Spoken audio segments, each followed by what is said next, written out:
My brother secretly took out a loan in my name. My parents told me to pay it off and stay quiet. But when I reported it as fraud, they gave me an ultimatum. Drop it, or you're out of the family. My response? Enjoy your golden child. I'm done. I still remember the exact moment my world turned upside down. I was sitting in my tiny apartment, sipping on my first cup of coffee that Saturday morning, enjoying the rare peace of having no obligations for the day. My phone buzzed with an email notification. Your payment is overdue. Please remit $3,572 immediately to avoid penalties. I frowned, my heart skipping a beat. I didn't have any loans. I wasn't behind on any payments. Hell, I was the kind of person who paid my credit card bill the second I used it just to avoid debt. I clicked the email open and read through it again. It was from a bank I didn't recognize, tied to a loan I had never applied for. At first, I assumed it was some kind of scam, but then I noticed the details, my name, my address, even my social security number. This wasn't a phishing attempt. It was real. A cold wave of realization washed over me as I dialed the bank's customer service. The woman on the other end was polite but firm. Yes, the loan was taken out under my name. No, it wasn't a mistake. The funds had been deposited 3 months ago into an account that was suspiciously familiar, an account that belonged to my brother, Mark. Mark. My stomach churned. There had to be a mistake. There was no way my own brother would. And then it hit me. FLASHBACK. Just trust me, David. This is a once-in-a-lifetime opportunity. Mark's voice was filled with his usual unshakable enthusiasm, the kind that had gotten him into and out of more failed ventures than I could count. I leaned back in my chair, rubbing my temples. Mark, the last once-in-a-lifetime opportunity. You dragged me into cost me 10 grand. I still haven't recovered from that mess. That was different, he argued. That startup had issues, bad management. But this is solid. We're talking about an AI-driven financial assistant that's going to change the way people invest. The market is shifting, and if we get in early. I sighed. How much? His eyes lit up. If we both put in 25 grand each, we'll be listed as founding investors. That means when the company goes public. I held up a hand. No, absolutely not. I can't do that again, Mark. His excitement dimmed, but only for a second. Okay. What if you don't invest directly? What if you just help me secure a loan, temporarily, just to get my foot in the door? I shot him a sharp look. What do you mean, secure a loan? He shifted in his seat, playing it off as casual. Just a simple document, general power of attorney. It would let me handle some financial transactions in your name. Strictly for the investment, nothing else. You know I'd never do anything to screw you over. I hesitated. Mark was reckless, but he wasn't a bad person. He was my brother. He had big dreams, and I had seen firsthand how hard he worked to make them happen. This is the last time, I said firmly, grabbing a pen. If this goes south, I'm done. No more investments, no more schemes. You want money? Go get a job like everyone else. Mark grinned and clapped me on the shoulder. You won't regret this, bro. We're gonna make millions. We made exactly 0. The startup went under within 6 months. The founders disappeared, and Mark was left scrambling to pay off debts. He begged me for more time, swearing he'd fix it. I refused. I told him I was done funding his dreams, that he needed to grow up and face reality. That was the last time we spoke about it. Or so I thought. Present. I stared at the email on my phone, my stomach twisting. The general power of attorney. That's how he did it. That's how he had taken out a loan in my name without me knowing. He still had access, and he had used it. My phone rang. Mom. I answered, my voice tight. Did you know about this? Her sigh told me everything. David, listen. I cut her off. He took out a loan in my name, Mom. That's fraud. Mark was in a rough spot, she said quickly. He thought he could pay it back before you noticed. I let out a bitter laugh. Oh, great. That makes everything fine. Then, no problem. He stole my identity, but as long as he intended to pay it back, I should just let it go. Right? David, keep your voice down, she hissed. We don't need to make this a bigger deal than it is. Mom, this is a big deal. I could press charges. She exhaled sharply. You won't do that, David. I clenched my jaw. Why not? Because if you do, you'll ruin his life. You'll ruin our family's reputation. There it was. The real reason. It's just money, she continued. You have a stable job. You can afford to pay it off. Mark can't. I felt something inside me snap. Let me get this straight. Mark commits fraud, and instead of being mad at him, you're mad at me for not just sucking it up. You don't have to be dramatic. Dramatic? Mom, this is illegal. There was a pause. Then, her voice dropped to a dangerous whisper. You're going to pay off that loan, and you're going to keep your mouth shut. That's what a good son would do. I hung up without another word. I sat there for a long time, staring at my phone, my mind racing. My own mother had just told me to pay off a fraudulent loan and keep quiet, because that's what a good son would do. I should have seen this coming. Mark had always been reckless, always chasing the next big idea, always swearing that he was one step away from making it big. And every time he failed, someone else, usually me, was left cleaning up his mess. Not this time. I grabbed my jacket and keys, heading straight to my parents' house. The moment I stepped inside, I could feel the tension in the air. My mother was in the kitchen, arms crossed, lips pressed into a thin line. My father sat in his recliner, flipping through a newspaper like nothing was happening. And Mark was sitting on the couch, his phone in one hand, a beer in the other, looking bored. David, listen. My mother started, but I held up a hand. Where's the money? I demanded, staring directly at Mark. He blinked, then smirked like this was some minor inconvenience. What money? The loan. The one you took out in my name. Where is it? He scoffed. Relax, man. It's not like I blew it all at a casino. I clenched my fists. Then where is it? Mark shrugged. It went into a business investment, just like last time. You know how it works. I cut him off. No, Mark. I know how it doesn't work. Because every single time you lose everything. So tell me, where's my money? He leaned back against the couch, taking a sip of his beer. David, chill. I just need a little more time. The deal's still in progress. A little more time? I repeated, laughing bitterly. You lied, Mark. You stole from me. And you want me to be patient. It's not like you're struggling, he muttered under his breath. I saw red. You think that because I work hard, because I have a stable job, that I'm just supposed to accept this? That it's my responsibility to fix your mistakes? David, lower your voice, my father said, finally looking up from his paper. We don't need to start a scene.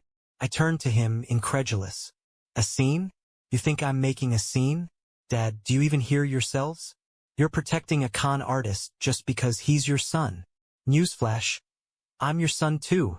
Mark just made a mistake, my mother said, her voice laced with forced calm. It's not worth destroying the family over. I let out a hollow laugh. Destroying the family? That's rich. Mark destroyed this family years ago. But you keep pretending he's just a misunderstood genius. My brother scoffed. You've always been so dramatic. That was it. You know what? I said, my voice eerily calm. You fixed this yourself. Mark blinked. What? You heard me. This is your debt. Not mine. Not Mom and Dad's. Yours. You're gonna pay it back, or you're gonna deal with the consequences. My mother stiffened. David, please. I turned to her. No. You had your chance to do the right thing and you chose him. So now I choose me. Mark sat forward, his smirk finally fading. Whoa, whoa, whoa. What are you saying? I stepped closer. I'm saying that I'm not paying that loan. I'm calling the bank first thing Monday and reporting it as fraud. You can explain yourself to them. His face paled. David, come on. You don't want to do that. Actually, I said, grabbing my keys. I really, really do. Then I walked out, slamming the door behind me. I barely made it through the night without smashing something. My mind kept replaying the conversation. The way my parents had defended him like he was some helpless child. The audacity of it all. But nothing could have prepared me for what came next. The next morning, I drove straight to Mark's apartment. I wasn't going to wait around, I wanted answers. When he opened the door, he looked far too relaxed for someone who had just committed fraud. He was in sweatpants, sipping coffee, his phone in one hand. "David," he said, smirking. "You're up early." I pushed past him into the apartment. "We need to talk." He sighed dramatically, shutting the door. "Let me guess. About the loan?" I clenched my jaw. "Absolutely right about the loan. You stole from me, Mark. You took out a loan in my name and spent the money. You're going to fix this." He exhaled like he was already bored of the conversation. "Oh, come on. It's not that serious." I stepped closer. "Not that serious? You put me in debt without my consent. I've already contacted the bank. They're investigating." That's when it happened. Mark didn't panic. He didn't stutter or try to explain. Instead, he leaned against the kitchen counter and smiled. "Let them investigate," he said, taking a sip of coffee. I frowned. "What are you talking about?" He smiled, shaking his head as if I completely misunderstood the situation. David, David. You gave me power of attorney. Remember?" I froze. Mark saw my reaction and chuckled. "Oh, now you remember, huh? You signed over legal authority for me to handle financial transactions in your name. So technically, I didn't do anything wrong." My stomach turned to stone. "You abused that power, Mark." He shrugged. "Call it what you want. The fact is, I had legal permission to take out that loan. So go ahead, report it. See how far it gets you." I felt like the ground had been ripped out from under me. "Are you serious right now?" I asked, my voice deadly quiet. He smirked. "Look, I intended to pay it back. It's not my fault the investment didn't pan out." I could barely breathe. "So that's it? You're just gonna walk away from this? Let me deal with your debt." He spread his arms. "What debt? You took out the loan. The bank sees it as your responsibility." The arrogance, the smugness, the sheer audacity of it. For a moment, I just stared at him, realizing something I should have known a long time ago. Mark didn't just fail at life, he counted on other people to clean up after him. And now he was counting on me doing it again. But not this time. I stepped back, breathing deeply, forcing myself to stay calm. "You really think you're untouchable, don't you?" He grinned. "I know I am." I nodded slowly. "We'll see about that." Then I turned and walked out. Because if Mark thought I was going to roll over and accept this, he had another thing coming. I drove home gripping the wheel so tightly my knuckles turned white. Mark had just admitted everything, and yet he had no fear, no remorse. He truly believed he had outplayed me. But he had made one mistake. He underestimated just how done I was with him. The moment I got home, I pulled out every document I had. My old emails, the original power of attorney papers, every text he had sent me about that doomed investment. I started researching fraud cases, reading up on legal loopholes, and making a list of every possible way I could hold him accountable. This wasn't going to be like the other times. This time, Mark was going to learn. The next evening, I got the inevitable call. My mother. "David," she sighed the moment I picked up, already sounding exhausted. "We need to talk." "Do we?" I asked, keeping my voice neutral. "Yes," she snapped. "Come to the house. Now." I could have said no. I could have just hung up. But I wanted this conversation. I wanted to look them all in the eye when I told them exactly what was coming. I walked into the house, and it was like stepping into an intervention. My mother was seated at the dining table, my father beside her, arms crossed. Mark, of course, was lounging on the couch like he had nothing to worry about. "Dinner's almost ready," my mother said, her tone far too casual. I didn't sit. "I'm not here to eat." She pursed her lips. "David, you're making this bigger than it needs to be." I laughed dryly. "I'm making this bigger? Mom, Mark stole from me." "David, it's not that much," my father interjected, waving a hand dismissively. "Let's not make a scene over a little money." I couldn't believe what I was hearing. A little money? Are you kidding me? My mother sighed dramatically. Look, we talked to Mark, and he will pay you back. Mark scoffed. Eventually. I shot him a glare before turning back to them. No, he won't. And you know it. David, my father said, pinching the bridge of his nose. We can cover it. We'll pay the loan, and you can just drop this whole thing. I clenched my jaw. You're willing to bail him out again? My mother leaned forward, voice softening, like she thought she could still control me. Sweetheart, just let this go. Your family. Family forgives. I shook my head. Family doesn't do what he did. Come on, my father said. It's not like he robbed you. Yes. I cut in coldly. He did. Mark rolled his eyes, leaning back in his chair. God, you're so dramatic. I turned to him, stepping closer. You think this is a game, don't you? You think you can keep using people, and there'll be no consequences. Relax, man, he smirked. You can't do anything. I had legal authorization. The bank sees you as the borrower. So yeah, call the cops, sue me, whatever. It won't go anywhere. I leaned in slightly, just enough so he could see the fury in my eyes. Watch me. His smirk faltered for the first time.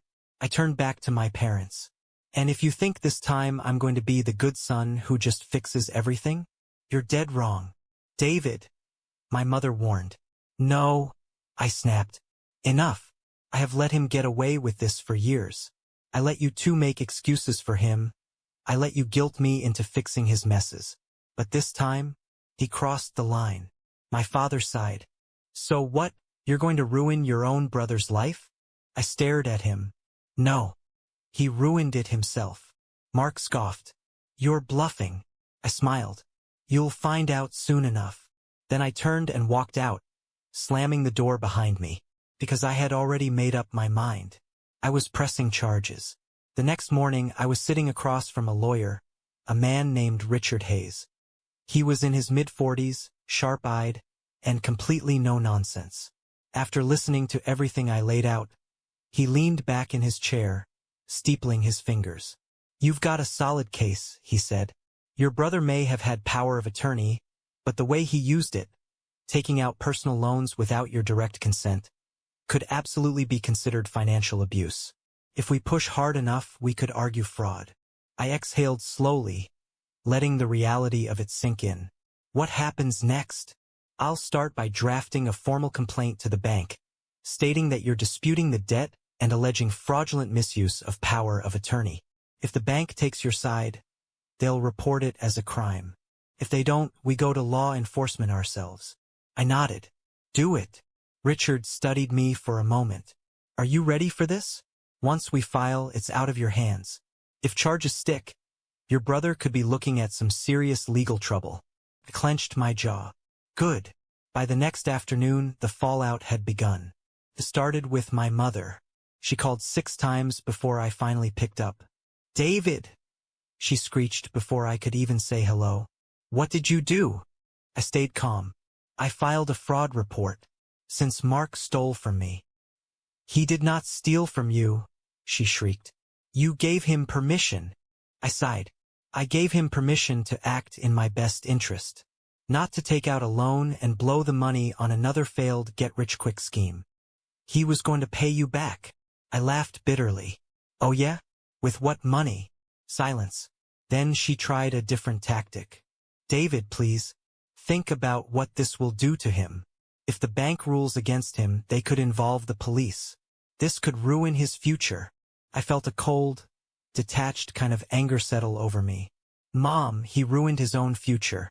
Not me. I'm done saving him. David. I hung up. The next one to show up was my father. He came to my apartment unannounced that evening, knocking like a cop serving a warrant. I considered ignoring him, but eventually, I let him in. He didn't waste time. Son, this is a mistake. I folded my arms. No, Dad. The mistake was letting Mark get away with this crap for years. He sighed. The bank called your brother. They froze the loan, pending investigation. Good. You need to drop this, he said, his voice low and serious. If you don't, things are going to escalate. The bank could turn this into a full criminal case. Again. Good. He exhaled sharply, pinching the bridge of his nose. David, you're being stubborn. Mark isn't a bad person. I slammed my hand against the table, making him jump. Stop. My voice was like ice. Stop making excuses for him. He's a con artist. And I will make sure he faces consequences. My father gave me a hard look. You're really going to do this? Tear the family apart over money? I laughed bitterly. No, Dad. Mark tore this family apart the second he decided to screw me over and not feel an ounce of guilt about it. My father sighed, rubbing his temples. Fine. We'll pay off the loan. Just drop this before it gets worse. I shook my head. No. If you pay it off, he gets away with it again. He'll just do it to someone else next time. Maybe to you. His mouth tightened, but he had no response. I stepped forward. This isn't about the money. This is about him learning that he can't do this anymore. Silence stretched between us. Then my father's expression hardened. If you go through with this, he said slowly, you won't just lose Mark. You'll lose us too. I held his gaze. Then so be it. For the first time in my life, I saw something crack in his eyes, like he had never actually considered the possibility that I might walk away from them entirely. Get out, I said quietly. He hesitated for a moment, then turned and left without another word. That night I got a single text from Mark. You really think you won, huh? This isn't over. I stared at the screen, my jaw tightening. No, it wasn't over. But soon it would be, because I was finally done playing his game. The next few days were chaos. My phone didn't stop ringing, calls from my mother, my father, even a few relatives who had magically decided to care now that things were getting serious. I ignored most of them. Then the official letter arrived. The bank had finished its preliminary investigation. They had determined that Mark had misused the power of attorney for personal financial gain. The loan was frozen pending legal action, and they were forwarding the case to the authorities. I sat in silence for a long time, staring at the letter. It was happening. Mark was finally going to face real consequences. The next time I heard from him, it wasn't a text. It was a pounding on my front door. I opened it to find him standing there, breathing hard, eyes wild. He looked different, less cocky, more desperate. You think you've won? He spat the moment I stepped outside. You think you're so much better than me? I folded my arms. I don't think I'm better than you, Mark. I just know I'm not a criminal. He let out a bitter laugh. You're ruining my life over a little money. I narrowed my eyes. You stole from me, lied to me, and you don't even feel bad about it. I was gonna pay you back, he yelled. You didn't have to escalate it so much. You weren't going to pay me back, Mark? I said, my voice calm but firm. You were going to keep stalling, keep making excuses, keep hoping someone else would fix it for you, just like every other time. He clenched his fists. Mom and Dad are furious with you. They said if you don't drop this, you're out of the family. I exhaled slowly. Then I guess I'm out of the family. Mark's mouth opened, then closed. He looked genuinely thrown, like the idea had never even occurred to him. You're serious? He asked, his voice quieter. Completely. His expression twisted. You're such a jerk. You know that? I tilted my head. You stole from me, and I'm the selfish one? Mark scowled, then took a step closer. You're going to regret this. I smiled coldly. No, Mark. You are. And then I shut the door in his face. A week later, the real fallout began. Mark was officially under investigation for financial fraud. His bank accounts were frozen. His credit was ruined. The loan, now considered fraudulent, had been voided from my record, but it wasn't disappearing. Mark was responsible for it now. My parents called one last time. David. My mother's voice was thin, shaky. Please. He's facing real charges. They might arrest him. I didn't say anything. He's your brother, she pleaded. We're your family. I took a slow breath. No, Mom. You made your choice. You chose him. And now you can live with that. There was a long silence. Then, in a small, broken voice, She whispered. So that's it. That's it. I hung up. Mark took the plea deal. Avoided jail time but ended up in massive debt, with a black mark on his record that would follow him for years. He never spoke to me again. My parents? They tried at first. But when they realized I wasn't coming back, wasn't caving, they eventually stopped calling. It should have hurt. Didn't. Because for the first time in my life, I was free, and I was never looking back.